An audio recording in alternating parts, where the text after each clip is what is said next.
Number 10. The Wacky Wall Walker. The Wacky Wall Walker is a toy with several sticky feet that you throw on the wall and it would slowly kind of walk down like a weird insect.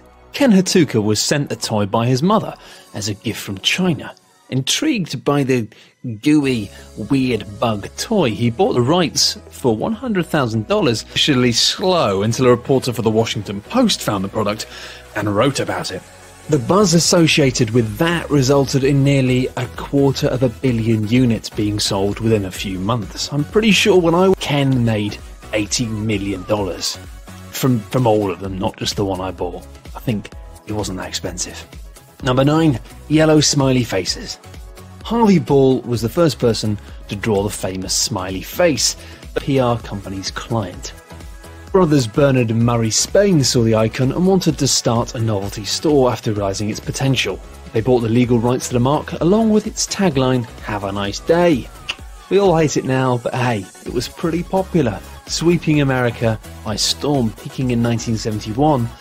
Obviously, people lost interest after about a year, but during that time it made about $50 million in sales. A good ending? Well, actually it gets better. The brothers then went on to open the first Dollar Express store in the 1980s and continued to sell the Smiley. In 2000 they sold their chain for $500 million. Pretty good ending?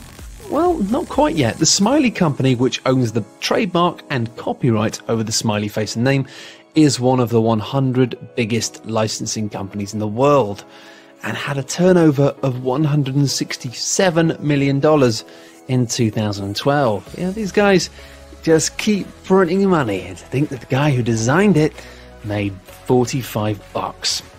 Always be careful what you sell. Number 8. The Furbies. These utterly hideous creatures took over the toy market with a $40 price tag that sometimes went into the hundreds. Furbies became the hottest toy on the market in the late 1990s after it was claimed to be the first widely available artificial intelligence toy made by Tiger Electronics. The toy basically learnt English, but it was simply programmed to speak less of its gibberish language over time, gradually replacing it with actual words. And amusingly, when a Furby was brought together with another Furby, both toys would engage in gibberish conversations, much the way that some humans do in coffee shops. In 3 years, more than 40 million Furbies were sold. So popular was this line of toy that the NSA, a US government agency that spied on millions of people over the past couple of years, you naughty NSA, were worried that they would learn to overhear and record classified information. So they actually banned the Furby from their offices, and at one point looked like they were trying to get them banned outright. Number 7. Big Mouth Billy Bass. Speaking of things that should probably be banned outright, God, somebody go back in time and sort this one out. This device was originally created by a Texas novelty toy company in the late 1990s, after which it became a worldwide sensation with several imitating products. Indeed, it was impossible to choose which stupid thing on a piece of wood you were going to go for. I mean, they were all so bloody annoying.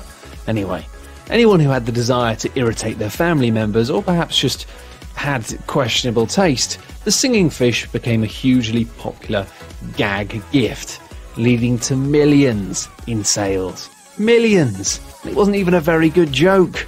Humanity, pull your socks up. Number 6. The Tamagotchi.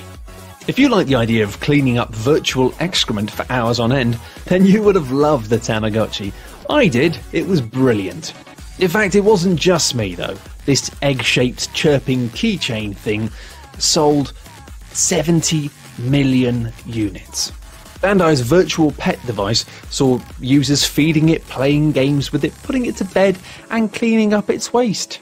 The initial line of Tamagotchi required near constant attention or they would die, requiring a reset of the device so the progress could start over, subsequently gluing the eyes of kids onto the toy and becoming a permanent fixture on school backpacks. In fact, having to look after these pesky electronic critters got so serious that many schools had to crack down on them, with kids getting them out in the lessons because they had to feed their Tamagotchi. I've got to feed my Tamagotchi, miss. It's not my fault. God. At one time, Bandai was selling a Tamagotchi per second. The toy has generated over $250 million Number 5, Beanie Babies. Fill a sack with beans, give it some furry ears, and give it a cute name. Job done, you're a millionaire. Unfortunately, actually you're not a millionaire, but these guys probably were. Yeah, the result here was a toy empire that was bigger than Hasbro and Mattel combined. Ty Warner's Beanie Baby sold 30,000 units of his toy during the first toy show in Atlanta. He never sold his product in major stores like Toys R Us or even advertised the toys, which made them more difficult to buy and hence highly desirable.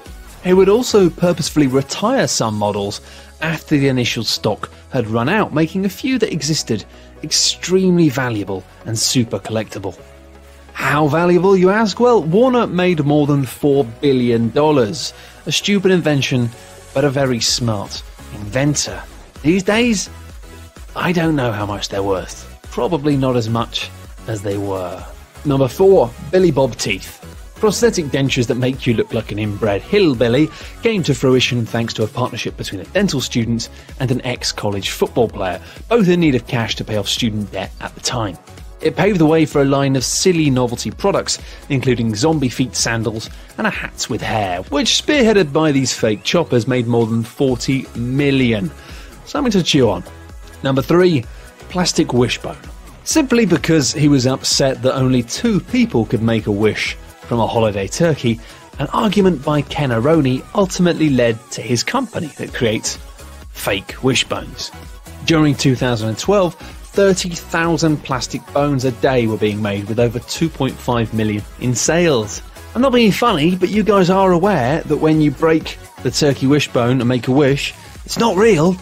Magic isn't real. You don't get wishes. It's just a bone from a dead animal that you just ate. Yeah? You can make your own sleeve blanket by wearing a bathrobe backwards, which amusingly sounds like something that Alan Partridge would write.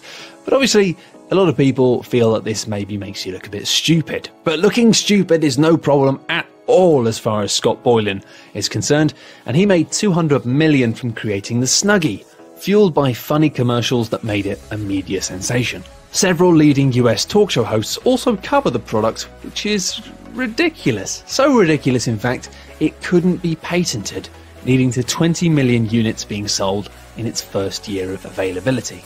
Number 1, the Pet Rock. Advertising executive Gary Dahl decorated rocks with googly eyes and then sold them as pets. It's unbelievable, but this happened. Yeah, the product, if you can even call it that, became a sensation after its debut in 1975. During the first 6 months, 5 million pet rocks were sold at $3.95 a pop, giving Dahl around $3 in profit and an overall take of $15 million, which is $56 million in today's economy. He sold the rocks as hassle-free pets, complete with a pet training manual alongside a cardboard box inspired by a pet carrier. Hassle-free pets doesn't begin to cover something which is a rock. It is just a rock in a box. And funnily enough, lots of parents didn't realise, maybe, that they could have just got some googly eyes, found a rock that they really liked, maybe from their garden, and made themselves one for probably less than $1. Still, hindsight isn't much use when the world is terminally stupid.